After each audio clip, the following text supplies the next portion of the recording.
Siap Ustaz? Subhanallah, alhamdulillah, masya-Allah.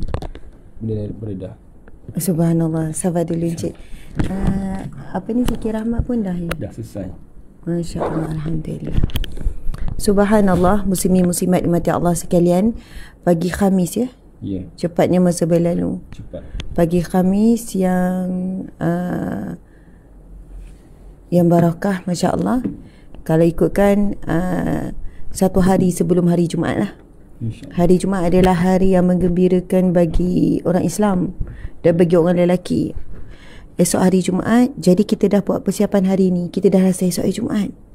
Jadi hari ni hari Khamis. Okey, persiapan apa bagi seorang lelaki dan kegembiraan apa pada hari Jumaat? Masya-Allah. Bagi ataupun Encik boleh bagi kata-kata motivasi pagi ni. Alhamdulillah. Bila menyebut tentang penghulu segala hari ini, dia banyak menawarkan hadiah yang istimewa khusus, kebanyakannya untuk lelaki Ustazah. Ya. Kalau kita renungkan macam Ustazah sebut sebelum ini pun, ada tawaran istimewa bila mana mereka datang awal ke masjid. Ada yang dapat hadiah ataupun pahala seumpama unta yang datang awal. Kemudian ada yang dapat kambing, kemudian dapat ayam, ada yang telur. Maksudnya menunjukkan barang siapa yang datang awal tu, maka dia mendapat pahala yang berbeza-beza. Ada yang besar pahalanya, ada yang kecil pahalanya. Bagaimana menunjukkan kesungguhan dia dalam dia bersedia dalam menunaikan solat Jumaat yang diikuti sebelum ini adalah khutbah. Begitu juga pada hari Jumaat itu digalakkan kita lebih berselawat pada Nabi Muhammad sallallahu alaihi wasallam. Dan pada hari itu ditawarkan ada jadi amalan atau sunnah Nabi membacakan surah Al-Kahfi. Jadi itu antara kelebihan-kelebihan. Dan pada hari Jumaat juga ada satu doa, satu masa tu doa kita akan dimakbulkan oleh Allah Subhanahu Wa Taala. Jadi kita kena banyakkan berdoa pada hari Jumaat tersebut. Dan insya-Allah benda ni perlu ramai lelaki faham dan tahu, kemudian disokong oleh isterinya dalam mengawalkan suami masing-masing untuk menunaikan solat Jumaat sebagaimana Ustaz sering lakukan. Okey, ada perbezaan ke solat Jumaat tu? Pergi awal, pergi lambat? Ya, ada perbezaan. Itu dia pahala berbeza-beza. Ada yang mendapat pahala unta, mungkin kambing. Boleh bacakan hadis tu. Nanti kita cari insya-Allah. Okey Ustazah. Dia sebenarnya susunan dia mudah je. Saya rasa Encik boleh kot, Encik ingat kot. Unta. Ya. Okey, Nabi SAW bersabda, ini hadis Nabi ya, tuan-puan sekalian, dan ini merupakan hadis yang sahih tentang kelebihan orang yang pergi. Kita bagi ilmu ni hari ni untuk persiapan esok. Ada perbezaan. Nabi SAW bersabda, barang siapa yang berpagi-pagi dia mandi ibarat seperti mandi wajib. Maksudnya esok eloklah kita ingatkan hari ni. Sebab macam ni, kita kan akan bangun awal. Bila hari Jumaat, hari ni hari Khamis. Betul ke hari Khamis hari ni ya? Betul. So petang ni kita dah mula buat persiapan dah. Okey, kita nak masuk malam Jumaat. Jumaat bermula daripada maghrib malam ni, berakhir maghrib esok. So masuk je maghrib malam ni, sampailah maghrib petang esok. Dia bukan bermula daripada subuh besok. So petang ni tu kita dah letak dah dalam mindset kita dan mindset ahli keluarga. Okey, kita nak masuk hari Jumaat. Siap-siap awal-awal, lepas maghrib kita nak baca sama-sama Al-Kahfi. Mana yang sempat. Kalau sempat 50 ayat, 50 ayat. Kalau sempat 110 ayat, 110 ayat. Sebab ia merujuk kepada hadis Nabi yang sahih. Nabi bersabda, barang siapa yang membaca suratul Kahfi, barang siapa yang membaca suratul Kahfi pada hari Jumaat, dan ada hadis menyebutkan pada malam Jumaat. Sebab itu dituntut malam Jumaat tu baca surah Al-Kahfi penuh 110 ayat. So bermaksud malam ni tuan-puan sekalian. Malam ini. Nanti kita akan bacakan kelebihan dan fadilat hari Jumaat. Baguslah pagi ni hari Khamis Allah takdirkan kita nak sebut perkara ni. Alhamdulillah, syukur. Tuan-puan sekalian, Nabi menyebutkan barang siapa yang membaca surah Al-Kahfi pada malam Jumaat. Kalau tak ingat malam Jumaat, boleh baca je hari Jumaat. InsyaAllah dapat perkara yang sama. Jadi Nabi bersabda, barang siapa yang membaca surah Al-Kahfi penuh 110 ayat, bukan ayat 10 awal 10 ayat akhir saja, tapi penuh, maka akan diberikan cahaya antara dirinya dan Baitul Atiq. Akan diberikan cahaya antara dirinya dan Baitul Atiq. Hadis yang lain Nabi menyebutkan akan diberikan cahaya antara Jumaat ini sampai Jumaat minggu depan. Apakah maksud cahaya ni? Yang dimaksudkan cahaya adalah petunjuk Allah, hidayah Allah, keselamatan daripada Allah, perlindungan daripada Allah, taufik daripada Allah, hidayah, petunjuk. Subhanallah, Allahu Akbar. Tuan-puan, muslimin muslimat, bila disebutkan tentang cahaya ni, sorry saya rasa tak selesa bahagian bila duduk. Okay. Bila sebutkan cahaya, kita tahu tanpa cahaya hidup kita dalam gelap. Sekarang tak gelap sebab ada cahaya. Kenapa siang terang? Sebab ada cahaya matahari. Kalau matahari tu dah tak keluarkan cahaya, bumi pun akan gelap gelita walaupun siang. Maksudnya siang itu bukan siang tanpa cahaya matahari. Malam akan gelap gelita tanpa ada cahaya daripada bulan dan juga cahaya daripada bintang. Tapi sebab kita dah ada cahaya lampu. Okey. Tuan-puan sekalian, maksudnya tanpa cahaya, bumi ni akan gelap gelita. Bumi terang kerana ada cahaya. Dan semua cahaya itu daripada Allah. Hidup kita akan gelap. Hidup kita akan malap. Hati kita akan gelap. Akan mati tanpa cahaya. Dan barang siapa yang membaca suratul Kahfi, ini hadis Nabi. Nabi sebut barang siapa yang membaca surah Al-Kahfi pada malam Jumaat, kalau kita terlupa, tak mampu, tak sempat, bacalah pada siang hari Jumaat selagi mana sebelum maghrib. Nabi kata akan diberikan cahaya antara dirinya daripada Jumaat ini sampai Jumaat akan datang. 1 minggu dalam cahaya Allah, dalam bimbingan Allah, dalam hidayah Allah, dalam taufik, petunjuk. Apa beza taufik dan hidayah? Encik, kita sebut kita mohon taufik dan hidayah, ataupun masuk kita mohon hidayah dan taufik. Encik, hidayah tu bukan nama orang ya. Takut ya Allah berikanlah hidayah. Jangan bayangkan nama orang pula ya. Saya pula ya Allah berikanlah taufik. Bukan maksud nama orang ya. Taufik dan hidayah tu memang dua-dua tu nama orang lah ya. Subhanallah. Sebab tu ada orang mencari-cari hidayah. Subhanallah. Hidayah tu petunjuk. Dalam Al-Quran itu adalah petunjuk Allah. Okey encik, apa beza hidayah dan taufik? Ya Allah. Susah jawab saya. Taufik tu macam cahaya lah, peringatan. Manakala hidayah adalah petunjuk. Maknanya taufik ni untuk semua orang. Semua orang boleh. Tak jangan banyak. Ustaz dah menjelaskan lah. Okey.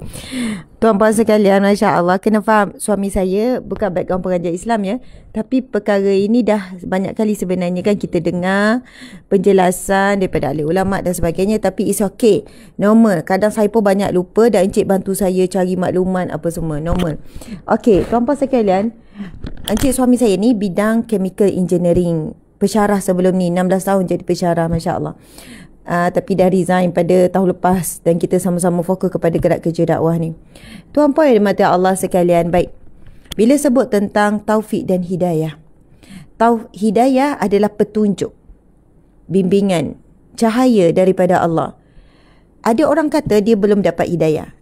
Jangan sampai menafikan apa yang telah Allah kurniakan. Ini paling bahaya. Sebagaimana yang disebut oleh Syaitanir Rajim. Encik, buku Sahabat Dunia Akhirat ada tak? Syaitanir Rajim.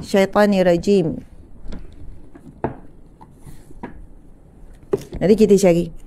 Syaitanir Rajim, dia menyalahkan Allah bila dia memilih jalan kesesatan. Syaitanir Rajim, dia menyalahkan Allah apabila dia memilih jalan kesesatan. Apa syaitan sebut? Kerana Allah telah menyesatkan aku. Kerana Allah yang telah menyebabkan aku sesat. Kerana Allah telah menyesatkan aku, maka aku akan mengambil jalan untuk menghalangi manusia daripada depan, belakang, kiri, kanan. Subhanallah, Allahu Akbar. Syaitanir rajim ini, kalau kita tengok ya dalam firman Allah,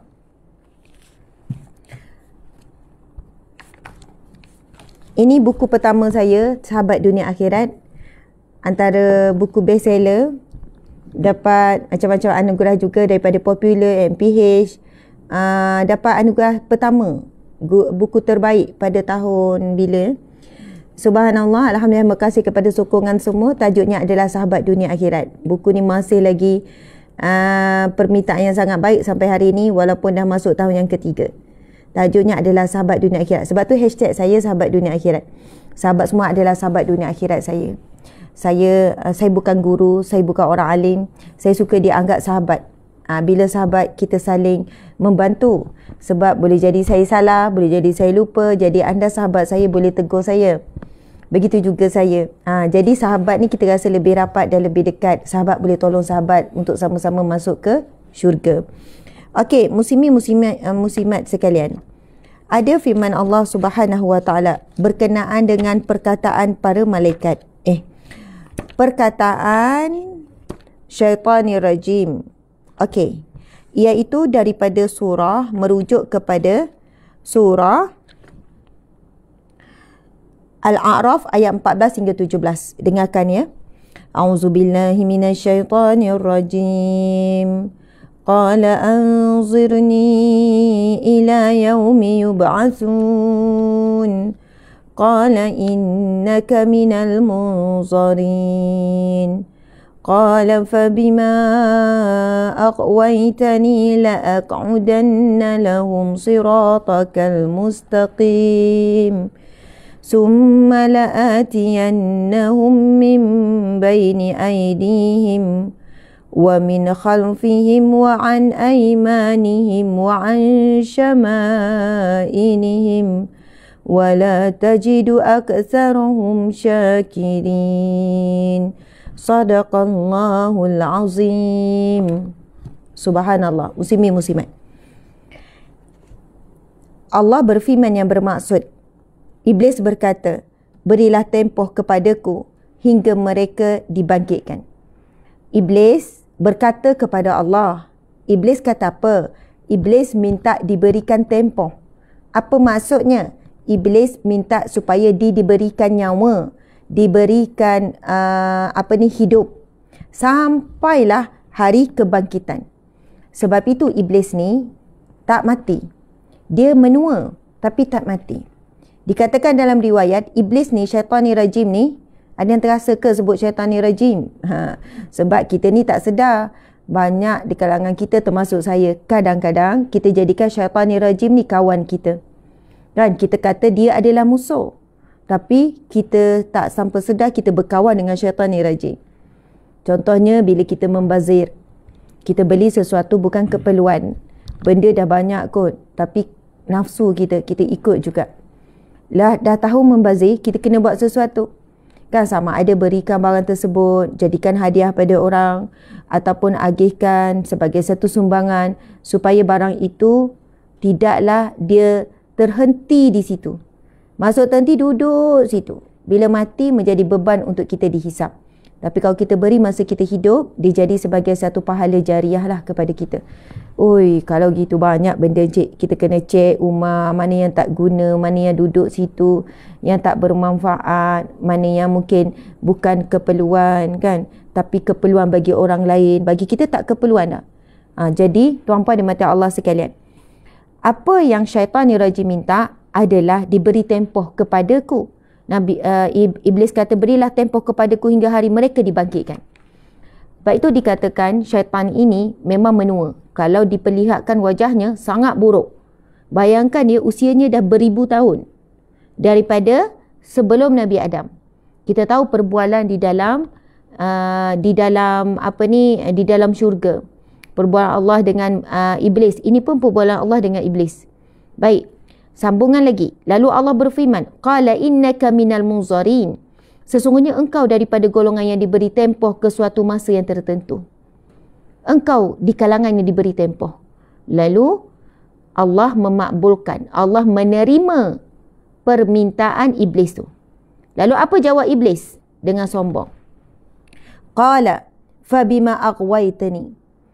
Oleh kerana, Iblis cakap ni depan Allah, oleh kerana engkau wahai Tuhan, la'aqudanna lahum siratakal mustaqim, yang menyebabkan aku tersesat daripada jalan yang lurus. Wahai Allah, kerana engkau telah menyebabkan aku tersesat, maka demi sesungguhnya aku akan mengambil tempat menghalangi mereka, iaitu manusia, daripada jalanmu yang lurus. Summa la'atiyannahum min baini aydihim wa min khalfihim wa an aymanihim wa an syama'ilihim wa la tajidu aktsarahum syakirin. Kemudian aku datangi mereka daripada hadapan mereka serta daripada belakang mereka, daripada kanan mereka serta dari kiri mereka, dan engkau tidak akan dapati kebanyakan mereka bersyukur. Masya Allah. Apa perkataan Iblis? Iblis kata, wahai Allah, oleh kerana engkau menyebabkan aku tersesat. Dan perkataan Iblis ini banyak dikopi oleh manusia hari ini. Tanpa sedar, dia menggunakan ayat Iblis. Iblis menyalahkan Allah. Ramai mana manusia hari ini, dia buat ayat, belum dapat hidayah, nanti kalau aku dapat hidayah. Belum dapat hidayah, engkau, yelah engkau gini-gini, tapi aku belum dapat hidayah. Seolahnya, walaupun bukan secara nyata sebagaimana perkataan Iblis, mengatakan, ya Allah, engkau yang menyebabkan aku tersesat. Tuan-puan sayang, kita tahu Iblis adalah di kalangan jin. Jin ni ada Islam, ada kafir. Jin ni ada yang soleh, ada yang beriman, ada yang warak, ada yang bertakwa. Jin Islam memang ada, macam manusia juga. Ada yang kafir, ada yang jahat, ada yang zalim. Itu namanya iblis dan syaitan. Iblis dan syaitan sebahagian daripada jin. Jin diciptakan daripada api, manakala malaikat diciptakan daripada cahaya. Manusia diciptakan daripada tanah. Allahu Akbar. Baik, muslimin muslimat mati Allah sekalian. Bila syaitan sebut begini, kita tanya, adakah syaitan tak pernah tengok neraka? Tengok. Syaitan di kalangan jin ni dah tengok neraka.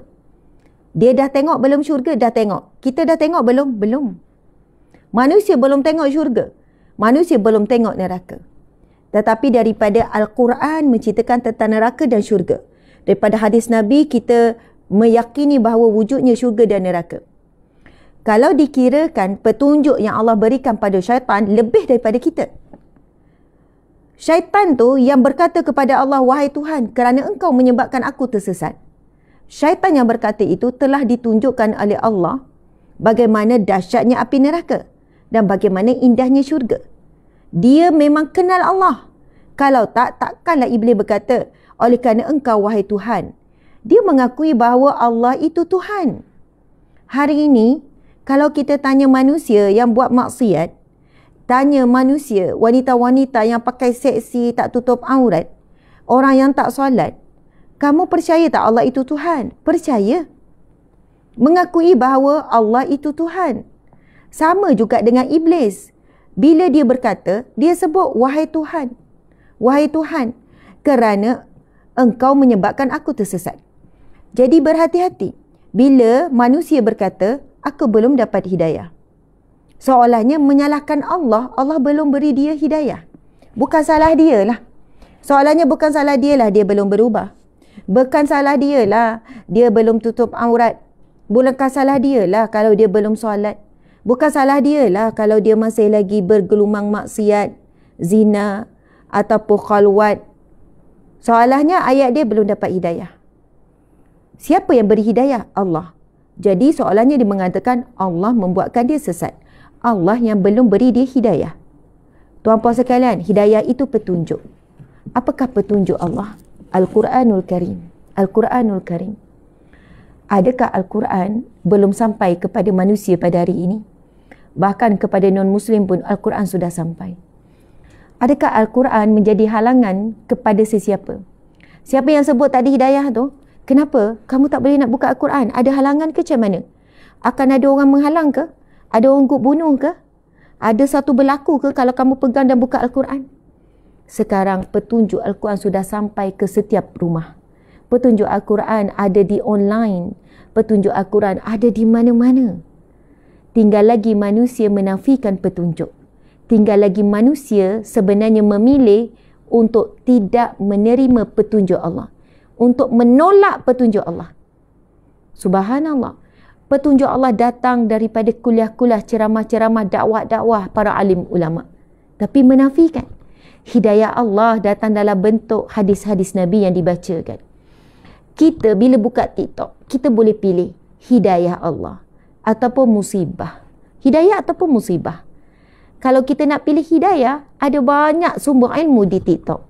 Ada banyak sumber ilmu di Facebook, di IG dan di mana-mana sahaja. Tetapi manusialah yang memilih dengan akalnya, dengan hawa nafsunya untuk mengikut cahaya hidayah ataupun untuk mengikut kegelapan. Jadi, kita boleh katakan manusia hari ini semua dapat hidayah. Kecuali Tarzan lah, kalau Tarzan wujud. Sebab apa Tarzan tu kita boleh terima dia tak dapat hidayah? Dalam hutan. Dalam hutan? Tak sampai internet apa semua. Tak ada internet? Lagi? Tak ada sampai dakwahkan mereka. Tak ada sampai dakwah pada Tarzan? Ya, Tarzan ada tak?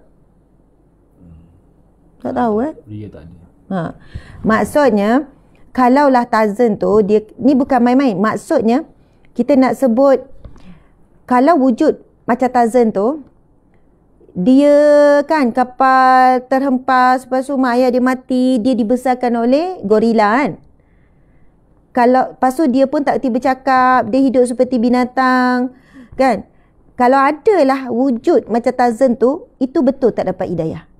Maksudnya internet tak ada, tak berhubung manusia, pendakwah tak datang. Ini kalau begini dia dalam kalangan ahli fatrah, iaitu orang yang tak sampai hidayah, bukan petunjuk agama tak sampai kepada dia. Kalau wujud betul lah, kita tak tahu ke wujud betul orang macam tu kan. Jadi hampir semua manusia hari ini dengan jaringan internet, semua dapat akses kepada petunjuk Allah, Al-Quran, hadis Nabi semua. Tetapi manusia enggan untuk mengikuti petunjuk Allah. Jadi jangan salahkan Allah.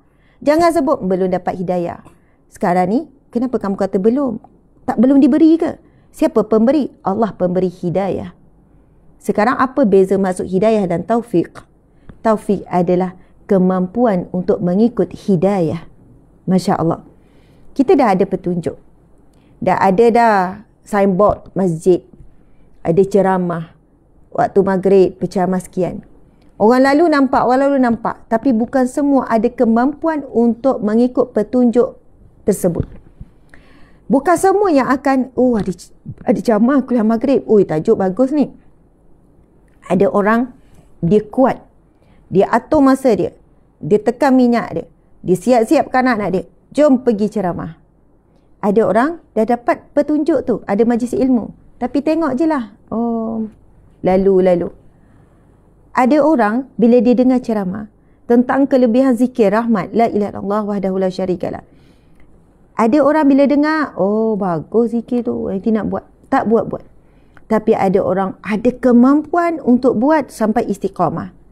Jadi, hidayah adalah petunjuk. Taufik adalah kemampuan untuk mengikut petunjuk Allah tersebut. Sebab itu kita kena minta dua-dua. Ya Allah, gunakanlah kepadaku hidayah dan taufikmu, ataupun taufik dan hidayahmu. Tak ada masalah. Dua-dua kita minta. Supaya hidup kita memang ada selalu petunjuk daripada Allah.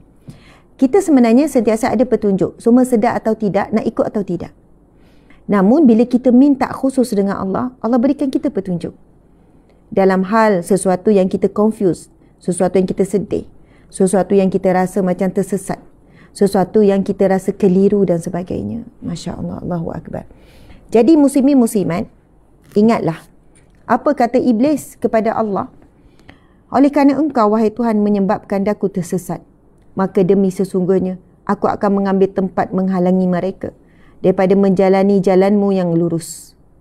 Syaitan kata, wahai Allah, sebab engkau membuatkan aku tersesat. Padahal Iblis sendiri yang memilih untuk tidak mahu taat kepada perintah Allah.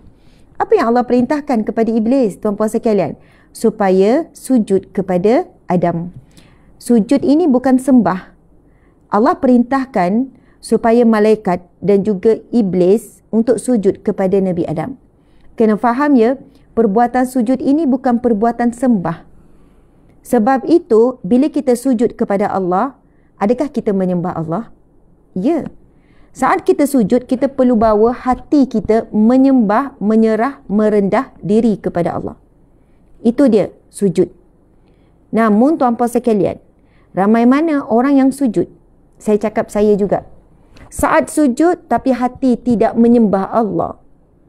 Sujud dalam keadaan tak sedar, dalam keadaan tak ada rasa. Sujud kosong. Sujud otak fikir lain.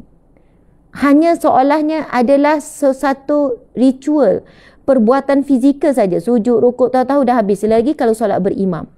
Serah semua dia imam. Jadi ikut je. Tahu-tahu dah habis. Sebab kebetulan ada benda yang tengah fikir. Sampai sujud tu, fizikal saja menyembah Allah. Hati tidak menyembah Allah. Apa yang dituntut kepada iblis dan malaikat adalah untuk sujud sahaja, bukan menyembah. Sebagai tanda menghormati dan mentaati perintah Allah. Dan malaikat melakukan perbuatan tersebut tanpa soal. Tapi iblis enggan.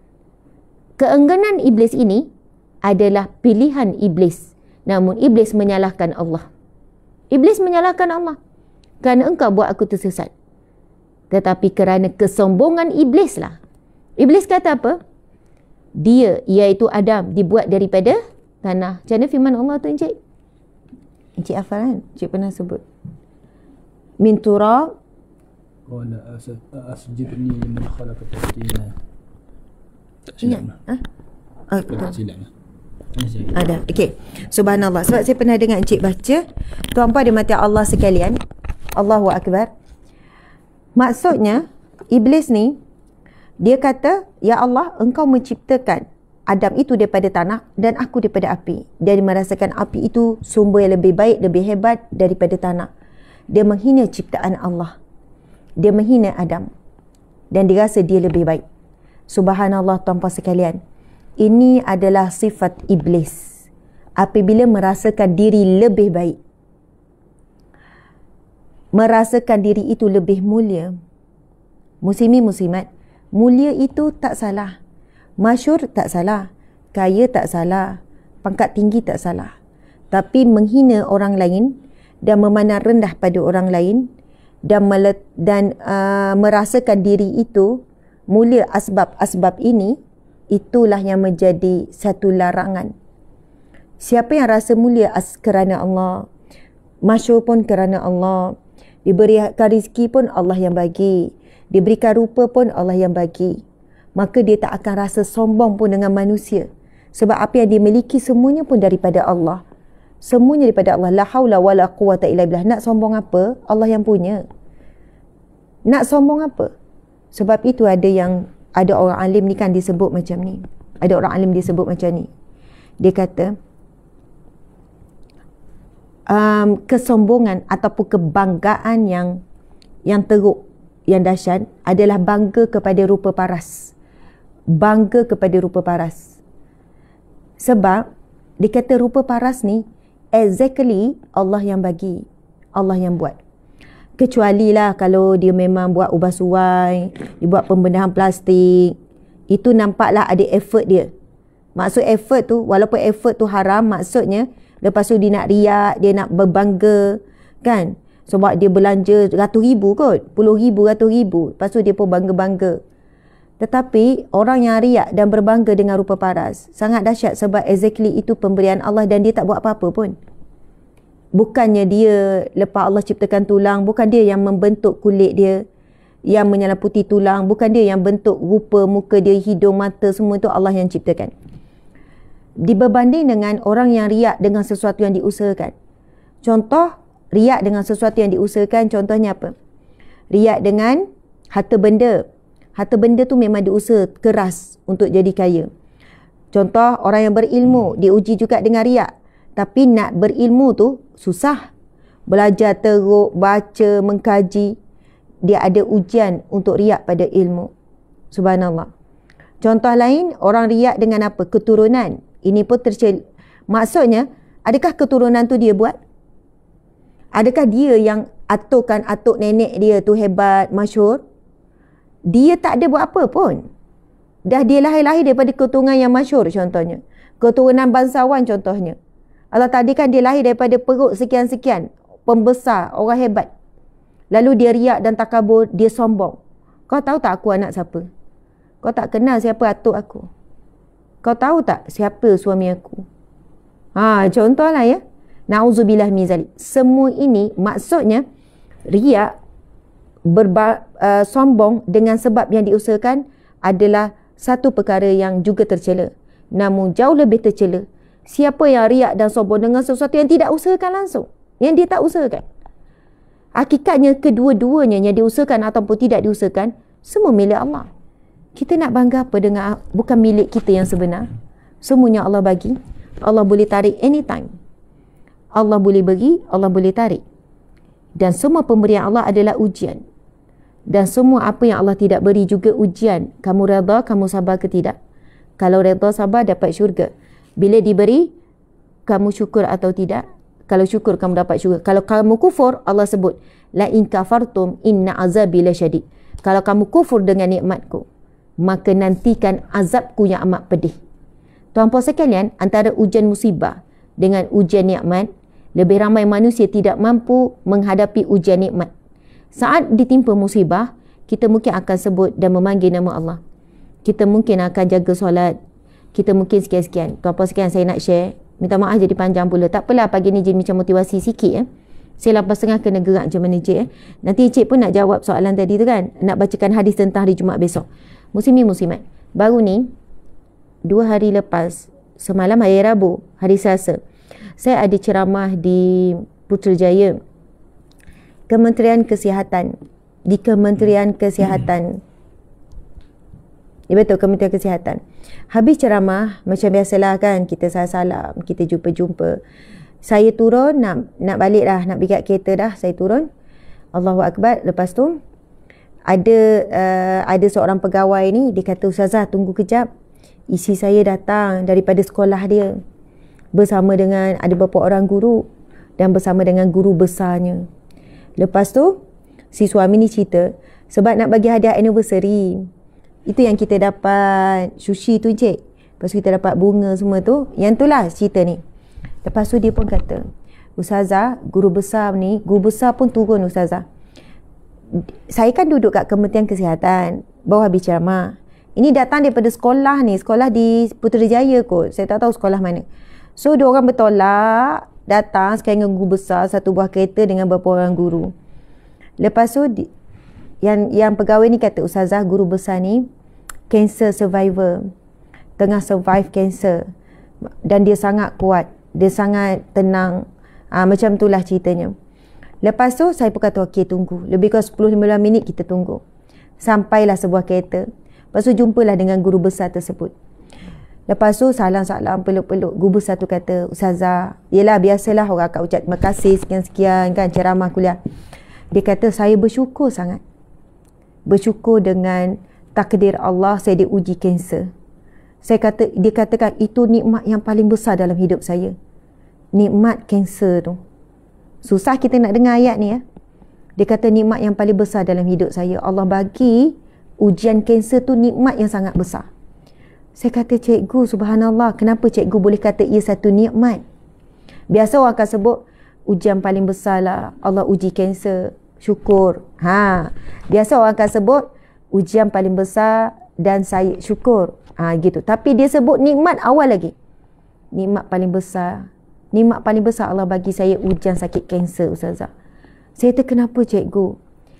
Alhamdulillah, kerana ujian itulah saya dekat dengan Allah. Dan start daripada saya didiagnose kanser, Ustazah, Alhamdulillah, saya mampu, walaupun umur saya dah sampai tahap ini, kita faham ya, kalau pengetua guru besar umur berapa? 50 lebih kan? Alhamdulillah, saya mampu akhirnya untuk solat di awal waktu. Kalau selama ni, saya tak kuat. Encik, sorry, dia dah sampai. So, dia masuk je dulu. Nanti Cik datang balik tau. Baik. InsyaAllah ya Cik. Okey. Dia kata, ada kita tunggu ni. Dia kata, Ustazah, saya syukur. Sebab asbab ujian tu lah Sebab ujian Kaisar ni lah akhirnya saya mampu untuk solat di awal waktu. Lepas tu dia kata, untuk maklumat, untuk pengetahuan Ustazah, saya rasa banyak sangat miracle bila solat di awal waktu. Tuan puan sekalian, betul tak? Perkara yang paling susah dalam dunia solat di awal waktu. Nak tepati waktu untuk mesyuarat tak susah. Nak tepati waktu untuk dating tak susah. Nak tepati, maksud saya, Allahu Akbar, nak solat tepat waktu ni paling susah. Cuba buat satu hari. Subuh, Zuhur, Maghrib, Asar, Maghrib, Isyak. Cuba buat satu hari je. Satu hari tu semua awal waktu. Kita adjust juga kerja kita. Macam mana pun kalau on the way tu, sengaja cari tempat untuk solat. On the way balik kerja hari Asar tu, hari ni dah target nak solat di awal waktu ni. Sanggup berhentilah untuk solat. Masya Allah, contoh ya. Macam mana pun cuba. Kalau cuba sehari pun kita dah rasa nikmatnya sangat hebat. Hidup kita tenang. Malam tu tidur dalam keadaan mungkin dapat deep sleep. Sebab hari tu kita dapat menepati waktu temu janji dengan Allah tanpa lewat. Dia kata, Ustazah, banyak sangat perkara-perkara yang tak pernah berlaku dalam hidup saya. Sejak daripada itu, saya jaga solat di awal waktu. Sebab biasalah bila diuji sakit ni, kita akan rasa kematian tu bila-bila masa. Subhanallah, dia kata, sepanjang saya bertugas, dan inilah waktunya, pelbagai anugerah sekolah dapat. Padahal dah lama jadi pengetua. Pelbagai juga pencapaian yang luar biasa dicapai oleh sekolah. Dan pelbagai anugerah-anugerah yang diberikan. Dan saya tak mampu nak cakap apa yang Allah beri. Subhanallah. Sebab itulah memang benarlah Allah dalam panggilan kan, hayya 'alas salah, hayya 'alal falah. Datanglah kepada salat, datanglah menuju kejayaan. Itu panggilan azan tu. Hayya 'alas salah, hayya 'alas salah, hayya 'alal falah, hayya 'alal falah. Apa maksudnya? Datanglah salat, datanglah salat. Datanglah menuju kejayaan. Masa dengar muazzin ataupun tak dengar pun kat pejabat kita, tapi kita tahu waktu Zuhur dah masuk, panggilannya adalah datanglah solat. Tapi kita nanti-nanti dulu nak shopping. Kita memang tak cakap. Kita tak cakap pada Allah, "Ja'ah, nak shopping jap." Kita tak cakap. Tapi perbuatan kita menangguhkan panggilan Allah. Kita sambung je shopping. Kita sambung je masak kan. Padahal kita boleh aturkan masak pukul 11, selesai pukul 12. Tapi masuk dapur 12.30. Itu yang 1.30 tengah azan tu, tengah masak. Mulalah kita kata, sikit lagi nak siap dah ni, kejap lagi semayang. Padahal kita tak adjust waktu masak itu, ikutlah sesuai. Kita ngam-ngam, kita dah estimate dah waktu. Selesai masak, Zuhur. Mesti selesai dulu. Jangan ganggu waktu Zuhur. Subhanallah, Allahu Akbar. Apa yang berlaku sekarang? Kita mengatur waktu solat mengikut kerja, mengikut urusan kita. Kita bukan mengatur urusan mengikut waktu solat. Kalau orang beriman, dia atur untuk meeting, dia bukan atur waktu-waktu dekat dengan solat. Dia pandai atur meeting itu bukan mengikut waktu. Masya Allah, muslimin-muslimat dimati Allah sekalian. Siapa yang mendahulukan panggilan Allah, dia akan didahulukan oleh Allah. Bila Allah panggil, sampai waktu jumpa Allah, dia terus jumpa. Makbul doa dia, cepat makbul doa. Kita ni nak suruh Allah cepat makbul doa kita kan. Tapi Allah panggil kita, kita nanggung-nanggung. Kita bukan jawab dengan mulut. Nanti jap nak habiskan lipat kain. Oh semayang, oh Allah dah panggil. Nanti jap nak selesaikan mop. Oh nanti jap nak selesaikan ni, tengah makan kat restoran ni kan, dan sebagainya. Sebab itu, contoh kan, kita pergi makan malam. Maghrib, biasa keluar maghrib makan, tak nak makan lewat kan. Apa yang kita perlu rancang sebenarnya? Kita sampai pukul 8. Kita tahu isyak lagi 15 minit. Perkara pertama kita tanya tuan kedai, ada surau tak? Ada surau kat sini? Tanya. Lepas tu, tuan kata ada surau. Okey, order siap-siap, dah standby dah pergi kat surau untuk salat, ambil wuduk salat. Lepas salat, makanan pun sampai. Maksudnya kita cuba. Kalau restoran tu tak ada surau, cari restoran yang ada surau. Sebenarnya banyak restoran ada surau. Ada setengah tempat saya pergi, dia surau tak ada. Dia kata tapi boleh tempat kerja. Pernah lah pergi contoh makan. Adalah makan tempat-tempat. Dia tak sediakan untuk orang awam. Tapi dia ada surau untuk pekerja. Kita cakap lah, tak apa. Boleh tak saya tumpang solat kejap? Maksudnya kita kena ada rasa tak sedap. Kita nak makan je kot ni. Kita bukan nak buat benda besar. Tapi kalau solat itu lambat kerana kuliah, tak ada masalah. Ia bukan melengahkan solat. Kan ustaz ceramah maghrib, isyak dah masuk. So, tenang saja berada di majlis ilmu. Kita bukan sedang buat perkara yang penting. Makan je kot kan. Jadi kita boleh adjust lah.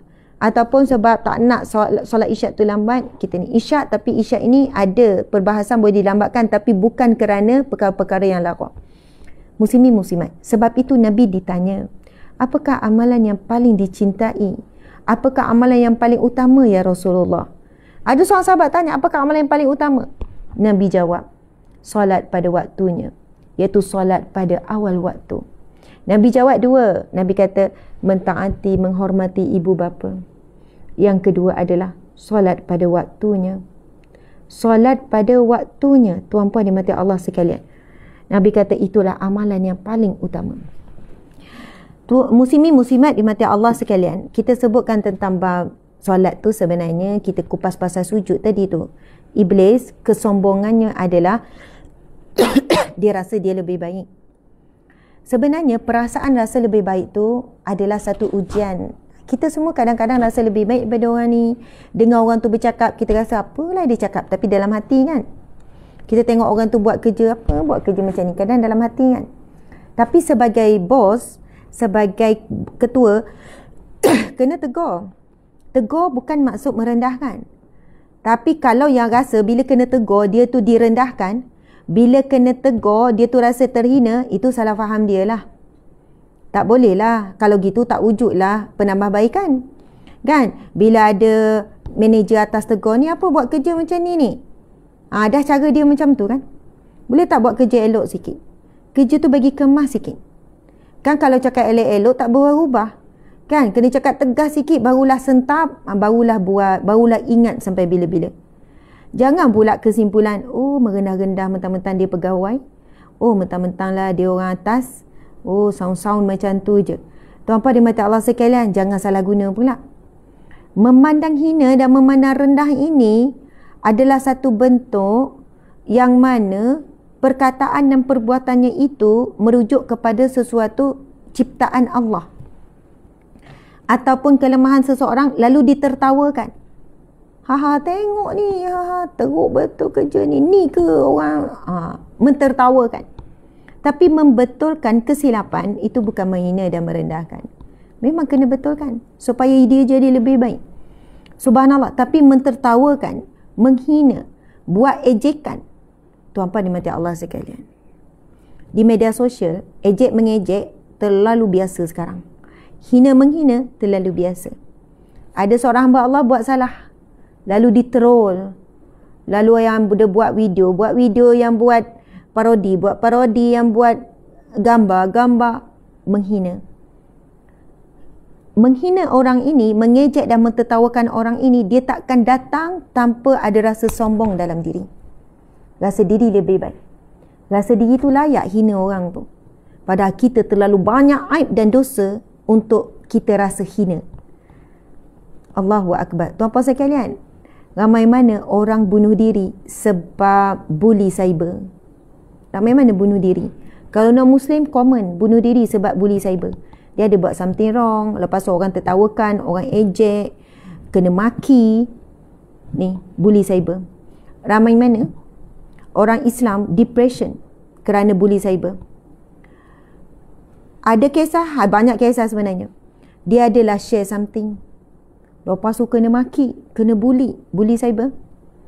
Dan bagi dia benda tu macam tak salah. Ataupun bagi dia, apa yang dia fikirkan tu benda biasa. Tapi rupanya orang ejek.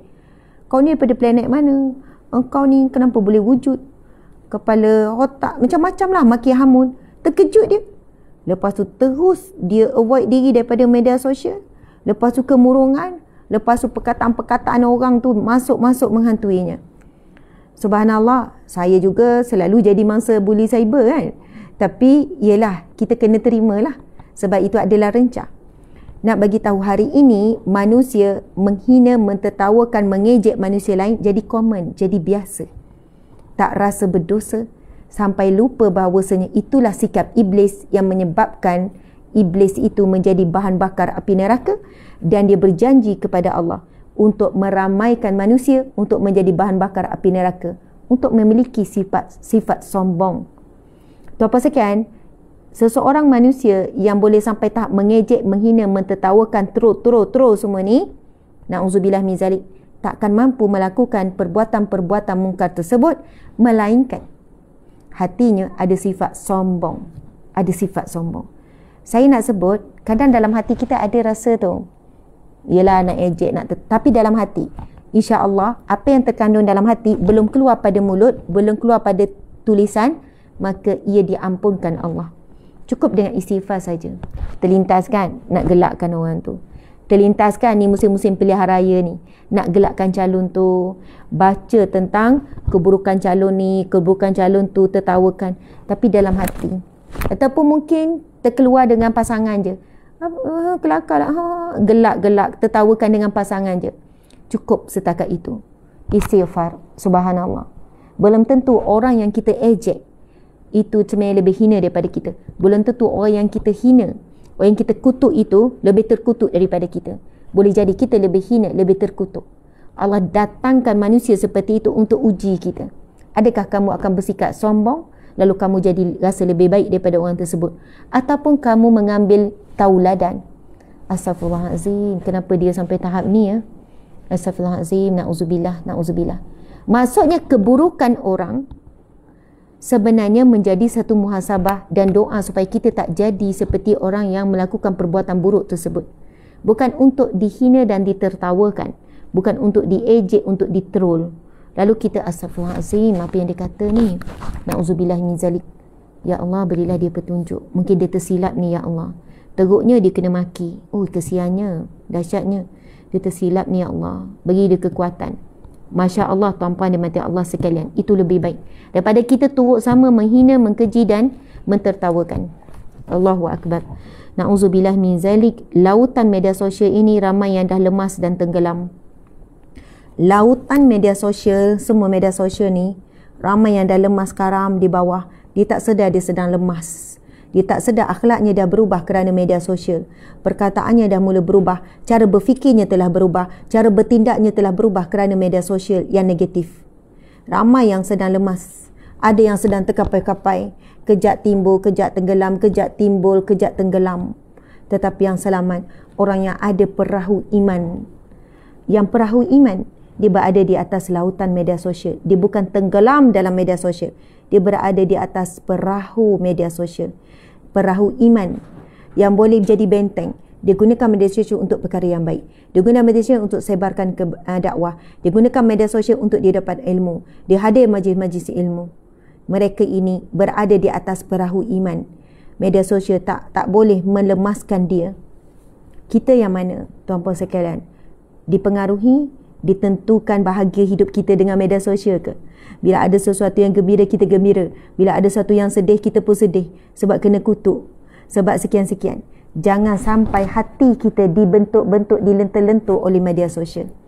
Tapi kalau guna jalan kebaikan, Masya Allah, Alhamdulillah, Allahu Akbar. Ini medium utama sekarang. Lebih utama daripada offline. Ni, online ni lebih utama sekarang ni. Menjadi trafik yang paling sibuk berbanding offline. Jadi, tuan-puan dimati Allah sekalian, saya nak kongsikan satu doa. Tuan-puan, ini pun dalam buku Sahabat Dunia Akhirat. Buku ni sangat cantik. Sangat cantik. Siapa yang nak beli, memang cari je Shopee, kedai buku pun ada lagi. Satu doa untuk mohon perlindungan daripada syaitan. Sebab syaitan janji apa dengan Allah? Kemudian aku datangi mereka daripada hadapan mereka, serta daripada belakang mereka, dan dari kanan mereka, dan dari kiri mereka, dan engkau tidak akan dapati kebanyakan mereka bersyukur.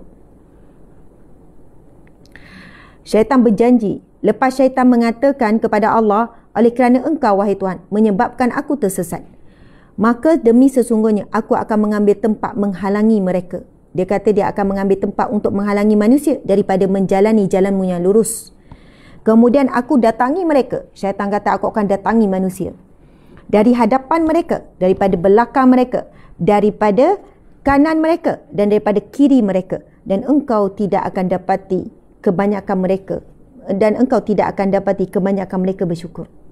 Muslimin muslimat. Ayat syaitan ni dirakam di dalam surah. Ini ayat yang dirakam di dalam Al-Quran. Di dalam surah Al-A'raf ayat 14 hingga 17. Ayat 14 hingga 17. Syaitan bersumpah di hadapan Allah akan menghalangi kita manusia daripada menjalani jalan yang lurus. Asbab itulah syaitan sebut direct. Syaitan sebut apa? La'aqudanna lahum siratakal mustaqim. Aku akan mengambil tempat untuk menghalangi jalan manusia untuk menuju kebenaran. Syaitan sebut macam tu kan? Dan Allah terus wajibkan di dalam solat untuk kita baca surah Al-Fatihah. Yang mana dalam surah Al-Fatihah kita minta apa dengan Allah? Ihdinas siratal mustaqim. Tunjukilah aku jalanmu yang lurus. Ihdinas siratal mustaqim. Tunjukilah kami jalanmu yang lurus. Syaitan pula janji dengan Allah, la'aqudanna lahum. Kami akan mengambil tempat menghalangi mereka, siratakal mustaqim, daripada menjalani jalanmu yang lurus. Kita baca Al-Fatihah berapa kali sehari? 17 kali. Solat subuh tadi 2 kali. Solat zuhur kejap lagi 4 kali. Kenapa? Itu satu permintaan yang sangat penting. Ya Allah, tunjukilah kami jalanmu yang lurus. Muslimin muslimat, saya selalu suka jawab bila ada orang tanya, Ustazah kenapa ujian bertimpa-timpa? Ustazah kenapa tak habis-habis masalah? Ustazah kenapalah bila saya hijrah, ya Allah dahsyat sangat kesan hijrah ni. Hidup saya tak berhenti-berhenti, susah. Memang masa saya belum hijrah dulu hidup senang, rezeki luas, tapi sekarang ni bila saya hijrah, kenapa Allah uji macam ni? Sehingga akan bila hijrah rezeki melimpah ruah tapi makin sempit. Saya banyak jawab macam ni. Puan minta apa dalam solat? Yelah minta apa Ustazah? Maksud Ustazah apa? Dalam Al-Fatihah puan minta apa? Dalam Al-Fatihah kita minta iyyaka na'budu wa iyyaka nasta'in, kita minta pertolongan Allah. Kemudian kita minta, puan minta apa lagi? Ihdinas siratal mustaqim, tunjukilah kami jalanmu yang lurus. Jalan apa? Siratal ladzina an'amta alaihim, jalan yang engkau beri nikmat kepada mereka. Siratal ladzina an'amta alaihim ghairil maghdubi alaihim waladdallin, bukan jalan yang engkau murkai dan bukan jalan orang-orang yang sesat. Saya kata, dan puan kena terima dan kena redha. Dan puan sedar atau tidak, Allah makbulkan doa puan. Allah makbulkan doa kita. Apa yang kita minta dalam solat, kita minta dalam Al-Fatihah, Allah makbulkan. Yakin Allah makbulkan. Kita minta apa? Jalan yang lurus. Sekarang puan sedang meniti jalan yang lurus. Jalan yang lurus ni bukan maksud macam ni ya. Jalan yang lurus ini macam ni, jatuh bangun, macam ni, jatuh bangun. Sebab hadis Nabi yang sahih, Nabi sebut apa? Syurga itu dipagari dengan ujian. Syurga pagarnya adalah ujian. Kita kena tempuh ujian demi ujian demi ujian demi ujian untuk sampai ke syurga. Dan Nabi sebut apa? Neraka pula dipagari dengan nikmat. Dipagari dengan nikmat. Nikmat, kufur dengan nikmat, lupa dengan nikmat, tak nak taat juga, diberi lagi nikmat, akhirnya jumpa pintu neraka. Na'udzubillah min zalik. Jumpa pintu neraka. Ini hadis Nabi. Muslimin muslimat, kenapa puan sedang diuji sekarang? Puan sedang membuka satu demi satu pagar untuk menuju ke syurga. Kita minta ihdinas siratal mustaqim, jalan yang lurus. Dan jalan yang lurus itu bukan mengikut kehendak kita, mengikut kehendak Allah. Ihdinas siratal mustaqim, siratal ladzina an'amta alaihim, jalan yang engkau beri nikmat kepada mereka. Saya kata puan, bukan jalan yang kita nak nikmat kita, tapi kita nak jalan yang Allah beri nikmat. Allah paling tahu mana jalan yang sebenarnya Allah beri nikmat. Ada jalan yang Allah beri istidraj. Nampak hidup dia nikmat, tapi sebenarnya ia adalah azab. Sebab itu kita boleh tengok orang kafir sembah tokong ke, sembah berhala ke, tetap hidup dalam nikmat. Tapi sebenarnya istidraj. Kita minta nikmat yang Allah berikan, orang yang Allah berikan betul-betul nikmat. Apa nikmat? Siapa manusia yang paling besar nikmat dapat daripada Allah? Nabi Muhammad. Macam mana kehidupan Nabi Muhammad? Kematian orang tersayang, dibuang, dihina, dikeji, difitnah, dimaki, dihalau daripada kampung sendiri, tak diberi makan minum, dibunuh, diugut bunuh. Kita pernah diugut bunuh? Kita pernah ke orang benci kita sampai nak bunuh kita? Tak ada kan? Sampai maki hamun kita? Tak sampai tahap tu kan? Sampai kita dibaling batu? Ini Nabi kita tak akan sampai seteruk para Nabi. Tapi jalan yang kita nampak azab itu adalah mereka yang diberi nikmat. Sebab nikmat yang sebenar bukan dunia. Dunia ini sementara. Kalau kita sebut, nikmatnya makan ni. Nikmatnya makan ni, sedapnya nikmatnya. Dah habis masuk, nikmat tu sampai sini je. Masuk perut dah tak rasa apa dah. Sementara sangat. Rasa sedap tu pada sini je. Dah masuk dalam perut menyadar, dah hilang dah nikmat tu. Lepas tu jadi najis. Sementara. Kalau kita kata dunia adalah nikmat sebenar, tipu daya. Nikmat sebenar di syurga yang kekal selama-lamanya. Kan nikmat, kejap sedih, kejap ni semua sementara. Sedih sementara, nikmat sementara, kaya sementara, miskin sementara, sakit sementara, sihat sementara, gembira sementara, duka cita sementara, happy sementara, kuat sementara, down sementara. Mana ada benda yang kekal? Semalam lain, hari ni lain, esok lain, lusa lain. Sentiasa berubah. Allahu Akbar. Lepas tu kita minta apa? Ghairil maghdubi alaihim. Bukan jalan orang yang engkau murkai. Puan kena yakin. Kenapa Allah tak berikan? Sebab Allah sedang melindungi puan daripada perkara yang Allah murka. Dan puan rasa itu, puan nak itu, puan nak ini. Kita tak tahu hakikat apa yang kita nak itu baik atau tidak. Sebab ia merujuk ke firman Allah.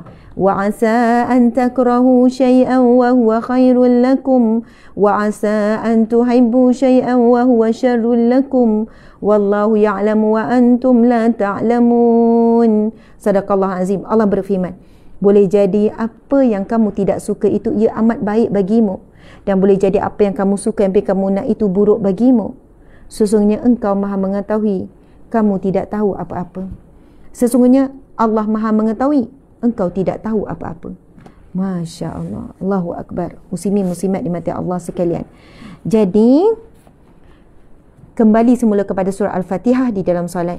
Apa yang berlaku setiap hari, ada apa yang kita minta dalam surah Al-Fatihah. Itu selalu saya ingatkan diri saya. Sebab kita minta 17 kali sehari. Ihdinas siratal mustaqim, siratal ladzina an'amta alaihim, ghairil maghdubi alaihim waladdallin. Amin. Dan bukan jalan orang-orang yang disesatkan, orang yang sesat. So, yang susah, yang payah, yang senang yang kita lalui sekarang, yakinlah, walaupun nampak gelap, walaupun nampak dahsyat, walaupun nampak derita sekalipun, tetapi sebab itu yang kita minta dalam solat, dan kita minta, kita serah pada Allah. Kita minta dengan Allah jalan lurus. Jalan lurus itu bukan mengikut kehendak kita, tapi mengikut kehendak Allah. Nikmat bukan mengikut nikmat yang kita bayangkan. Kalau nikmat ialah sehat, bahagia, harta banyak, tak ada ujian, tapi tidak.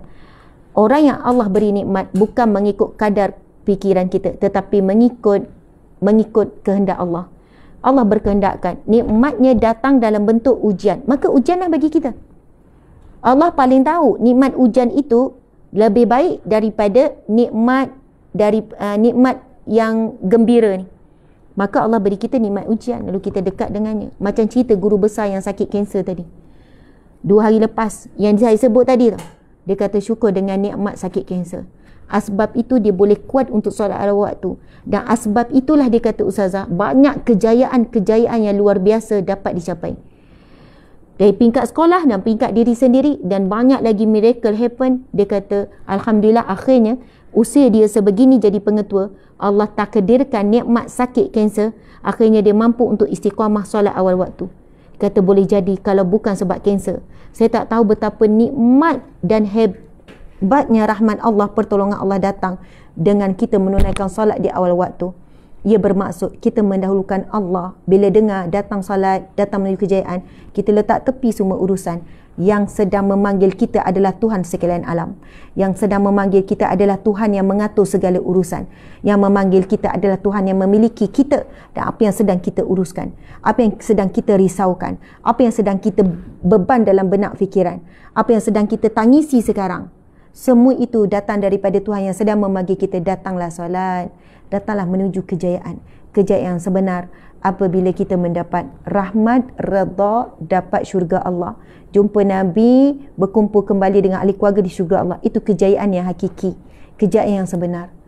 Muslimin, muslimat, anak cemerlang dan periksaan memang berjaya. Alhamdulillah, syukur ya Allah, anak berjaya. Tapi kalau kejayaan anak itu menjauhkan kita daripada Allah, buat kita sombong, buat kita alpa, buat kita riak, buat kita jadi sekian-sekian, maka kejayaan itu bukan kejayaan. Ia adalah satu musibah. Tapi kalaupun anak tidak berjaya, lalu kita sabar, kita redha, kita terus bersangka baik, kita kata tak apalah, walaupun kamu tak cemerlang, walaupun tak dapat masuk kos yang nak, tapi redhalah, Allah dah tetapkan satu perjalanan yang lain untuk kamu. Mak memang sedih, rasa malu juga dia bukan kawan. Kawan-kawan anak straight A, kamu pula straight C, kamu pula straight B. Tapi cari redha Allah. Tapi kalau diberi nikmat, lalu syukur, lalu jadi tawaduk, masih tetap baik. Sebab semua itu ujian kan, semua sementara kan. Saya ingatkan diri saya ni tuan-puan sekalian, bukan hanya untuk tuan-puan sekalian. Saya cakap berkenaan dengan hati sendiri yang selalu diuji dengan pelbagai masalah hati. Riak, takabur, sombong, ujub, sum'ah, suka dengar pujian, apa semua tu. Jadi kadang masalah hati tu singgah pada hati, istighfar dan perbaiki diri dan buat sesuatu supaya kita jadi orang tawaduk. Tuan-puan sekalian, dah pukul 8.30. Saya kira sekadar itulah perkongsian pada hari ini. Encik suami, mungkin encik suami nak share hadis tadi tu. Dah ada kan? Semangat ni encik suami ni. Masya Allah, Allahu Akbar. Okey. Sebenarnya saya nak ingatkan lagi sekali, esok kan hari Jumaat. Jadi malam ini adalah malam Jumaat. Maka apabila tiba malam Jumaat, kita dituntut untuk membaca surah Al-Kahfi penuh. Itu berdasarkan hadis Nabi yang kita dah baca awal tadi. Barang siapa yang membaca suratul Kahfi pada malam Jumaat, maka akan diberikan cahaya antara dirinya dan Baitul Atiq, antara kita dengan Kaabah. Dan hadis yang lain menyebutkan akan diberikan cahaya antara dirinya pada hari Jumaat ini sampai Jumaat akan datang. Dan kita dah jelaskan berkenaan apa yang dimaksudkan cahaya. Sebab itu kita pergi kepada perkataan hidayah dan kita juga telah menyelesaikan maksud perkataan taufik. Dan kita telah memberikan perbezaan kan antara cahaya, kita beri, bukan perbezaan, kita bagi gambaran dunia ni kenapa kita boleh nampak, sebab ada cahaya. Ni kita boleh nampak, saya boleh nampak encik suami. Bayangkan semua elektrik mati di dunia, kemudian matahari pun tak ada, akan jadi gelap kan. Suami pun tak nampak, diri sendiri pun tak nampak. Kita akan jalan terkapai-kapai. Semua terkapai-kapai. Telefon semua pun mati. Nak buka torchlight, telefon pun tak boleh. Bayangkan ya, tak ada cahaya langsung. Walaupun bumi ni sangat luas, kita akan rasa sempit. Kita jalan mungkin jatuh longkang, boleh terkapai-kapai. Mungkin masing-masing semua jalan merangkak. Kalau tak ada cahaya, matahari tak ada, semua gelap gelita. Walaupun siang, siang tak ada erti tanpa cahaya matahari. Bukan siang namanya. Jadi terkapai-kapai semua. Begitulah hakikatnya manusia yang hidup tanpa cahaya, hidupnya terkapai-kapai. Resah gelisah, tak tahu arah tujuan. Sekian-sekian, tak ada cahaya, mana nak arah tuju? Tak tahu nak tuju mana? Tuju depan, tuju kiri, tuju kanan, semua tak ada. Sebab itu hakikatnya orang yang hidup tanpa cahaya daripada Allah, dia hidup dalam resah gelisah. Walaupun ada limpahan kemewahan, hidupnya tak tentu arah, tak ada erti, tak ada makna. Kalau nak tidur, apa makna hidup hari ni? Untuk makan je ke? Untuk berkasih sayang je ke? Apa makna hidup kita untuk akhirat kita? Jadi, bila baca surah Al-Kahfi pada malam ini, insyaAllah kita baca. Esok, kalau lupa malam ni tak sempat apa semua tertidur ke apa, baca esok. Baca besok. Orang yang uzur, orang haid, nifas tak boleh baca. Sebab Al-Kahfi tu surah yang panjang. Tapi kalau kita dah biasa baca, dah jadi amalan, tiba-tiba uzur, kita tetap akan dicatat umpama kita baca. Itu hadis Nabi, bukan saya cakap. Nabi sebut, barang siapa yang telah menjadikan satu amalan itu sebagai satu amalan baginya. Maksud barang siapa yang telah melazimi sesuatu amalan. Dia dah istiqamah dengan amalan tu. Hari Jumaat je baca Al-Kahfi. Pagi je solat duha. Bila malam je tahajud. Sebelum tidur baca Al-Mulk. Nabi kata barang siapa yang melazimi sesuatu amalan, lalu terhalang disebabkan keuzuran. Sama ada sakit, ataupun mungkin haid, kan? Koma, sebulan koma. Tapi setiap pagi tu sebab dia dah lazimi solat duha, setiap pagi dicatat baginya solat duha walaupun dia dalam keadaan koma. Dia tak solat pun. Setiap hari kalau dia dah lazimi sedekah, dia tetap diberikan ganjaran pahala sedekah. Itu kelebihan orang yang istiqamah. Itu mahal harga istiqamah.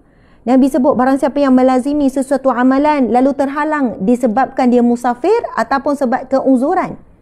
Maksudnya sesuatu yang menghalang, uzur, sakit, uzur dan sekian-sekian. Bukan dia nak, tetap dicatat baginya pahala seumpama melakukannya. Nabi kata, seumpama dia melakukan.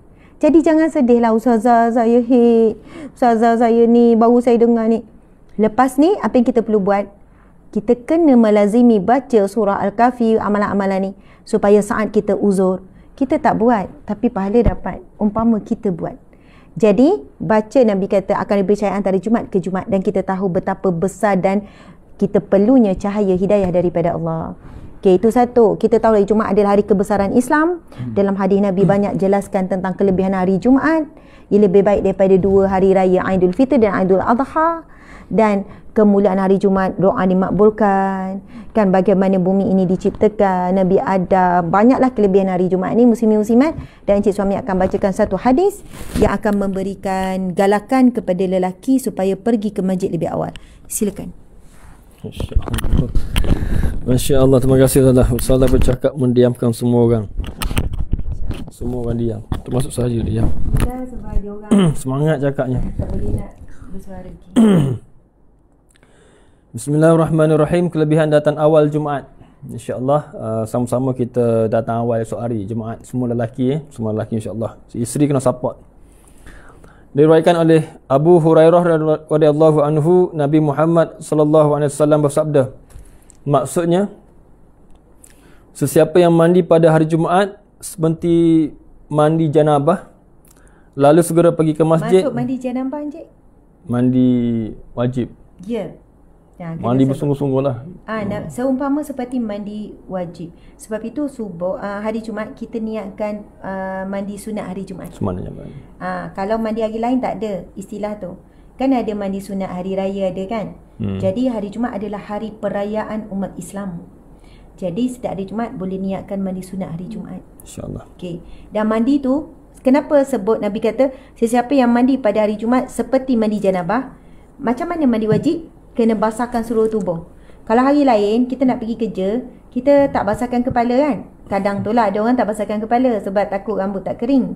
Jadi pada hari Jumaat mandilah. Kalau mandi sunat hari Jumaat ni mandi penuh, basah semua macam mandi wajib. Okey, sila sambung. Maka seakan-akan berkorban dengan unta.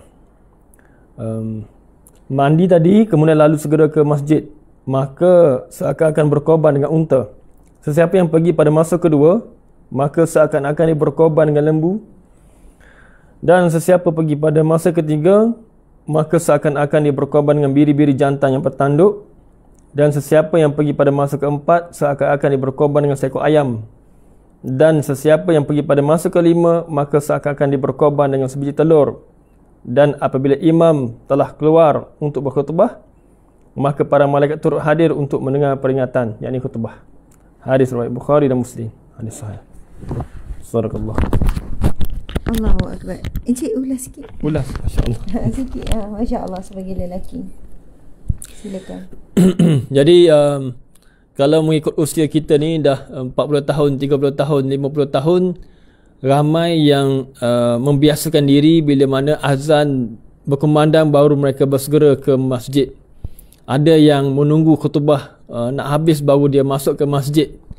Tapi bila mana kita memahami kelebihan datang awal ke masjid, seharusnya kita terus berubah dan masih ada masa untuk kita lakukannya insya-Allah di esok hari dan menggapai pahala sebanyaknya. Besar. Bila kita faham akan ini, maka seolah-olah dengan pengorbanan kita yang sedikit datang awal itu memberatkan timbangan mizan kita tu, amalan tu. Jadi betapa hebatnya kurniaan Allah dalam memberi pahala yang berganda kepada umatnya dengan amalan-amalan yang sedikit ataupun memerlukan sikit pengorbanan. Contohnya kita buat amalan zikir rahmat tadi kan, 10 orang hamba dibebaskan. Begitulah kasih sayang Allah memberi tidak berkira-kira, memberi sebanyak-banyaknya, lalu dapatlah kita membebaskan 10 orang hamba. Begitu juga dengan kebaikan, kelebihan yang Allah berikan kepada kita. Jadi motivasinya kepada kita, kita kena bersegera dan seupayanya kita berusaha untuk datang awal. Dan insya-Allah kita rasa lebih tenang dan tidak terkapar-kapar. Sebab kadang-kadang Ustaz, bila mana kita belajar, kadang-kadang contohnya manusia ni, kita sendirilah, bila nak solat, katakan nak solat beriman, kadang-kadang kita terlupa ambil wuduk dengan laju dan sebagainya. Betul. Kemudian mengangkat takbir dengan laju. Kadang-kadang bila mana orang tengok, kadang-kadang bila dibahaskan betul-betul, bila mana satu rukun solat tu berdiri tegak. Berdiri tegak tu maksudnya berdiri betul-betul tegak. Dia tidak boleh sambil-sambil melangkah tu kaki tak tegak, dah angkat takbir. Orang membahaskan memang tidak sah. Sebab tak tegak, sebab masih lagi dalam keadaan masa terburu-buru berjalan dan sebagainya. Itu antaranya. Jadi kita cuba dalam keadaan tenang, kita datang awal-awal, kita duduk dengan tenang dan kita niatkan iktikaf. Datang awal, insya-Allah pahala sangat-sangat berganda, besar pahalanya orang iktikaf, niat iktikaf, dan kemudian mendengar khutbah dengan khusyuk mungkin, insya-Allah. Jadi kita tidak mahu mendapat seekor ataupun mendapat sebiji telur sahaja jika ditawarkan seekor unta. Kita tidak mahu mendapat seekor ayam jika ada lebih baik mendapat unta ataupun dapat lembu tu. InsyaAllah kita pilih tersebut. Semua manusia nak yang terbaik. Jadi insyaAllah dalam amal ibadah pun kita seharusnya memilih yang terbaik lah, insyaAllah. Okay. Terima kasih, subhanallah. Tepat sekali perbandingan yang Encik Suami bagi tadi tu. Kita boleh Ustaz Tengku, Encik Fazli, macam-macam lah ya. Okey, subhanallah. Apabila contoh ya, kita diberi tawaran, okey, saya nak bagi awak telur. Awak nak telur ke nak unta? Nak telur ke nak unta? Kalau ni tak diberitahu apa-apa ni, cuma saya nak bagi awak sesuatu. Saya ada telur, saya ada unta. Awak nak yang mana? Telur harga berapa, Encik? 5%. 5% sebiji. Boleh jadi kan? 5% sebiji. Unta berapa harga? Seekor unta berapa harga? Kita pernah beli untuk ladang ternak, seekor unta berapa harga? 20,000. 20,000. Unta sangat mahal. Seekor unta ni bukan unta yang besar ni, unta yang sedang ni. Kita pernah beli untuk ladang ternak sebab ada orang nak unta. Harga seekor unta terkejut saya, 20,000. Seekor unta harga 20,000. Dan memang orang nak beli, memang orang nak. 20,000 dengan 5% jauh tak beza? Terlalu jauh beza. Sangat jauh. Subhanallah. Kalau ditawarkan nak unta ke nak lembu, harga lembu berapa? 5,000. Unta 20,000. Jauh juga beza. 5,000, 20,000. Kalau diberi tawaran, memang kita kata nak unta. Bila jual balik, iklan, ada orang memang peminat daging unta, dia sanggup beli. Dia nak order unta tu. Jadi kita untuk bahagian dunia, kita memang akan pilih yang lebih besar. Sebab kita nampak, oi, mestilah nak unta. Telur 5% nak buat apa? Unta jual 20,000. Ui, barang kemas itu, ini, macam-macam boleh beli. Thermomix, contohlah ya. Untuk bahagian dunia, mesti kita nak, jangan tengok saya macam tu. Okey, mesti kita nak yang terbaik, yang terbesar. Tapi bila untuk bahagian akhirat, bahkan ini hadis yang sahih, yang Nabi tawarkan, kita kurang sikit usaha. Saya ulang lagi sekalian, hadis Nabi bacakan ini, Nabi sebut, sesiapa yang mandi pada hari Jumaat seperti mandi janabah, mandi wajib, niat, kemudian basah seluruh tubuh, lalu segera pergi ke masjid, maka seakan-akan berkorban dengan unta, seakan-akan dia melakukan korban, ibadah korban dengan unta. Sesiapa yang pergi pada masa yang kedua, maka seakan-akan dia berkorban dengan lembu. Dan siapa pergi pada masa yang ketiga, seakan-akan dia berkorban dengan biri-biri jantan. Dan barang siapa yang pergi pada masa yang keempat, seakan-akan dia berkorban dengan seekor ayam. Dan sesiapa yang pergi pada masa kelima, seakan-akan dia berkorban dengan sebiji telur. Dan apabila imam telah keluar untuk berkhutbah, maka para malaikat turut hadir untuk mendengar peringatan khutbah. Tuan-puan dimati Allah sekalian. Sebab itu dikatakan siapa yang sampai masa tu ada hadis yang lain. Ada hadis yang lain sebenarnya berkenaan dengan orang yang lambat pergi. Imam dah start khutbah, dia baru sampai. Dia tidak termasuk dalam kalangan yang ditulis oleh para malaikat. Kehadirannya hari itu tidak ditulis oleh para malaikat. Kecuali kalau dia lambat kerana keuzuran, kerana ada halangan. Tapi kalau dia sengaja lambat, hari ini ramai sangat yang sengaja lambat. Mungkin ada tim boleh carikan hadis tersebut. Sengaja lambat, dengar azan, tak apa, ada masa lagi. Dengar khutbah pun dia boleh lengah-lengah lagi. Baru khutbah biasa 10 minit. Dan lah ni, dia nak sampai ngam-ngam solat. Ngam-ngam solat. Khutbah pun sambil berdiri kat luar gitu je. Sedangkan kita tahu rukun solat Jumaat termasuk khutbah. Sebab tu solat Jumaat 2 rakaat, khutbah itu menggantikan 2 rakaat solat Zuhur tu. Jadi, siapa yang dah sampai sebelum waktu semasa waktu dah khutbah, dia ada dicatat, ada yang hadis Nabi berkenaan dengan malaikat mencatat kehadiran apa semua tu. Okey. Jadi kesimpulannya untuk besok hari dah masuk dalam satu ilmu dan mindset kita.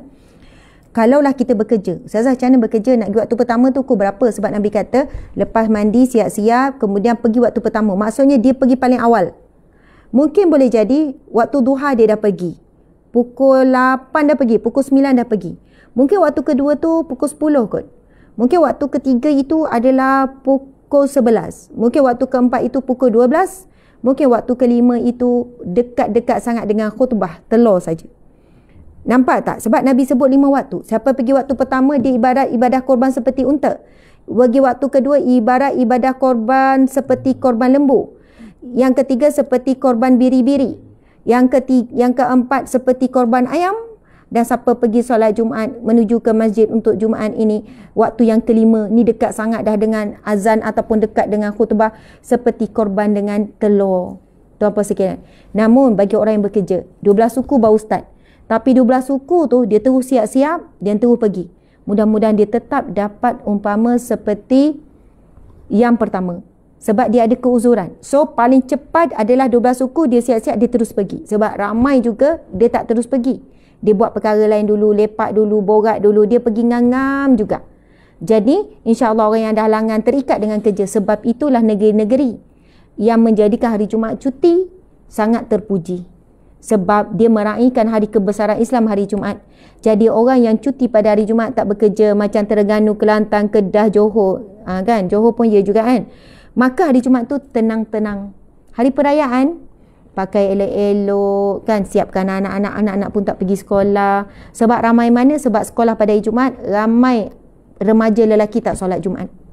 Remaja lelaki tak solat Jumaat ramai. Buat ada di sekolah, susah nak pergi ke masjid, itu, ini, macam-macam. Jadi bila hari Jumaat cuti, ibu bapa bertanggungjawab memastikan anak lelaki pergi ke masjid, solat berjemaah, solat Jumaat. Alhamdulillah, terima kasih banyak-banyak. Mohon maaf salah dan silap. Sehingga bertemu lagi pada pagi besok untuk kuliah tadabbur Asmaul Husna. Kita tangguhkan dengan tasbih kafarah dan surah Wal Asr. Bismillahirrahmanirrahim. Subhanakallahumma wa bihamdika asyhadu an la ilaha illa anta astaghfiruka wa atubu ilaik. Bismillahirrahmanirrahim. Wal asr innal insana lafi khusr illa allazina amanu wa amilus solihat wa tawasaw bil haqqi wa tawasaw bis sabr. Sadaqallahu azim.